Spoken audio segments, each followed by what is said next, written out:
Welcome to Simply Liminal. My name is Stacy. This is my daily two-card reading for Friday, March 15th, 2024. March 15th classically is considered the Ides of March. The Ides means the middle, basically, of the month in the Roman calendar. I associate this very much with Julius Caesar, certainly William Shakespeare's play about Julius Caesar, and I always think et tu Brute when this date comes around. March 15th always has that little bit of uncomfortable feeling to me, and maybe it's because I have this idea of Julius Caesar and his death in my mind, that this day always feels very powerful, uncomfortable, kind of a shift that's not always what you were hoping for, but definitely change. And certainly if you look back at the idea of Julius Caesar being murdered by multiple people from the Senate, really changed Rome. They were trying to keep him from being an emperor, which is what they feared that he was going to do. And they knocked him down, and his heir then, Caesar Augustus, just stepped into that place and rose up. And he, in turn, not even many years later, actually set himself up as the emperor of Rome. So sometimes you can't avoid the change that's coming. They wanted to avoid an emperor. They took one person out and created a bigger energy. But anyway, that's enough of probably what people might consider boring history. I love history, and I just have always found that interesting. And since today is March 15th, the Ides of March, it just seemed like something to mention. So this week we are working with the Native American Oracle cards by Denise Linn. She is one of my favorite authors of Oracle decks, books. She's a wonderful teacher and guide. I appreciate her messages so very much. I've had this deck for a while, but actually only opened it up I don't know, month ago, not even, and have been working with it, and I'm finding it quite lovely. And I felt quite called to use it during this week. At the end of this 7-day week, we will shift into the spring equinox, which, in our world, that's a big shift. When we look at the four corners of the year, we have the equinoxes and the solstices, and we go around in a big circle. I guess wheels don't really have corners, but points in the year where we transition. And this is a big turn coming. And it brings to mind the Native American medicine wheel and how the medicine wheel ties to the four directions, to the energies of the directions of the seasons, of transition in this world that is constant and never ending. And I just felt like this was a beautiful deck to use for this week. So we will be working with it all the way through the spring equinox, which is coming on, Tuesday, Wednesday, I guess in some places in the world, but where I'm at, it'll be on the 19th, on Tuesday. But so I always work with a two-card pulling for these readings for you. You can do all sorts of different readings. I always do a daily one-card pull for myself, sometimes a daily 3-card pull. Rarely do I do a 2-card reading for myself, but when I was deciding to do readings on this channel, that is what I was guided to do, a 2-card reading. So I look at two things. I look at the energy of the day. Oops, sorry, that was kind of a crappy shuffle on my part. The energy of the day, which is the force that's directed towards us from the universe, from our environment, from our world. Could be our big overall world. It could be our small world, like our work world or our family world or our friend world, but those energies coming at us.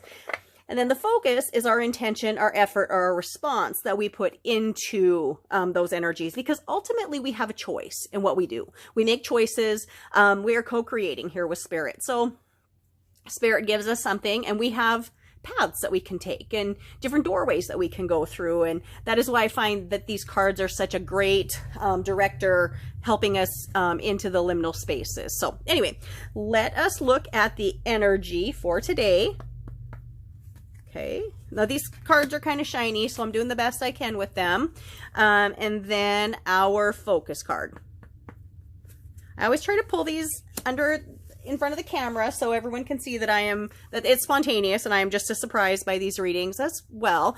Like, I am a member of this collective. I'm doing these readings, but I feel like I'm part of the collective that's meant to learn something from these readings. So, and I do want to mention that I always open a circle of light and love and protection around myself and these readings, and that extends to you whenever you watch these readings, no matter when it might be. And I do believe that even if you watch this reading on a different date than the reading is stated for or intended for. It doesn't matter. There's something, I think, for you to learn from this reading. There's a message for you in it. So I hope you recognize that even if you watch this 5 years from now, God willing, if my channel is still here and up, that if you see that message, that there's something there for you. So let us take a look at our energy for the day. We have Grandmother Earth. This also looks like a beautiful sunrise, which we just had 2 sunrises in yesterday's polls, but Grandmother Earth. So this is a card that really ties to Earth energy. And now the medicine wheel, Earth tends to be tied to the direction of north, but Earth is all around us. We are part of Earth. We live on Earth. Earth guides us, it nurtures us, and hopefully we nurture it back. But the card is beautiful. We see a sunrise, we see clouds, we see hills, we see wildflowers on the hills, and this is a card to me that really connects with Mother Earth, Grandmother Earth, Gaia, Pachamama, that energy. Whatever word you wish to choose to, when you think of the planet Earth, all that she gives us, all that we gain from her, this is our energy for today. And I feel like that's a wonderful, wonderful thing. Let's see what Denise says about this card, because Denise has gorgeous and beautiful insight, and I don't want to miss anything from her readings because I do think that they're so special. So Grandmother Earth, the card meaning says, stop and take measure of your life. Assess who you are and where you are. Get grounded. Of course, get grounded in the earth. That's me saying. Make plans for the future. Don't act on those plans until you are ready and feel secure in stepping forward. There is a profound source of strength and power within you, and it is expanding now. Put your roots down. This is a time of preparation and going deeper. Your native spirit wants you to know that Grandmother Earth provides the trees, the plants, the flowers, the rivers, the streams, the oceans, the mountains, and the valleys. And she supports us all with her bounty. She is stable and strong in her devotion to us. Know that you are supported and loved, even if you're not always sure of that. Also, strength is growing within you. Security and protection surround you. You are safe. I think that's the biggest message here. Be grounded in the earth and know that you are safe. It might not seem like it sometimes. Terrible things happen. Natural disasters happen. But take heart in knowing that the earth protects you and nurtures you and wants the best for you. But just always remember that we need to pay her back or pay her forward by treating her well, being kind to her, appreciating the bounty that she gives us. So let us look at our focus of the day. I mean, the energy of Grandmother Earth is beautiful. It's really telling us to sink our roots in, get grounded, get prepared. Probably for the change that's coming. You know, we were talking about change yesterday's reading, and the spring equinox is coming up in a few days, and that's also a big change. But right now, the message for today is put your roots down, get grounded, and prepare. Now, let's look at the focus and see how we're intended to work with that.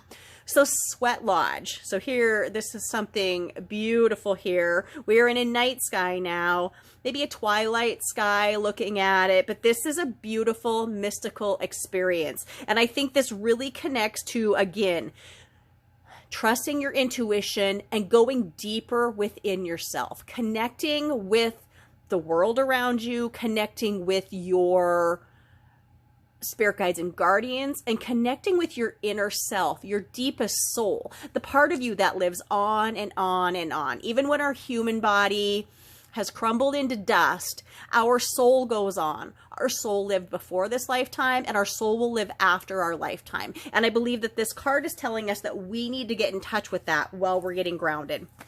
So let's see what Denise says about the card.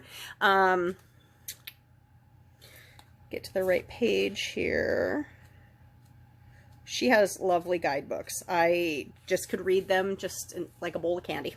So, Sweat Lodge. The card meaning says, cleanse yourself, body, mind, and soul. Purify, clear clutter. Let go of objects and relationships that no longer serve you. Purify your body, go within, meditate, talk to the Creator, and give thanks. So your native spirit wants you to know sweat lodges are small dome-like structures covered with skins, blankets, or mud in which very hot stones are placed in the center.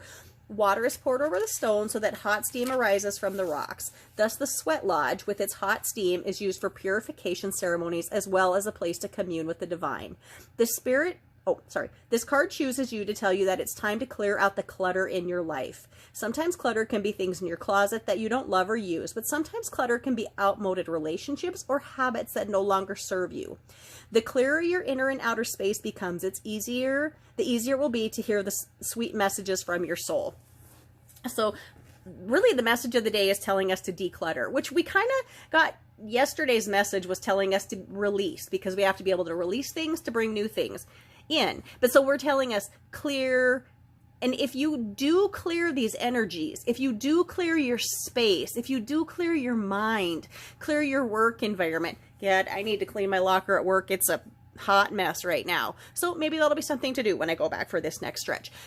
But by cleansing, it allows us to kind of wipe the slate clean, and we can start over and let new things in. And while we are grounding with this beautiful energy, we're allowing that grounding energy, and I guess is a better way to say it, by clearing, decluttering, and releasing things that no longer serve us. And it maybe isn't those 3 old pairs of tennis shoes that you don't wear anymore. It could be a lot of things that are more emotional or metaphysical than that. But just be aware of this energy and work with it to the best of your ability. I'm excited to see how this day goes.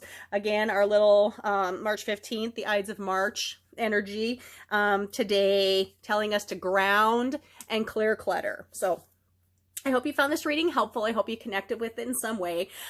Please like, please share, please subscribe to this channel. I would love to help this channel grow, and it grows with subscriptions, and it grows with likes, and it grows with shares. So I'm asking you guys to do those things to help this channel grow so I can help continue spreading these messages to the collective. Thank you so much. My name is Stacy. Thank you for visiting Simply Liminal with me.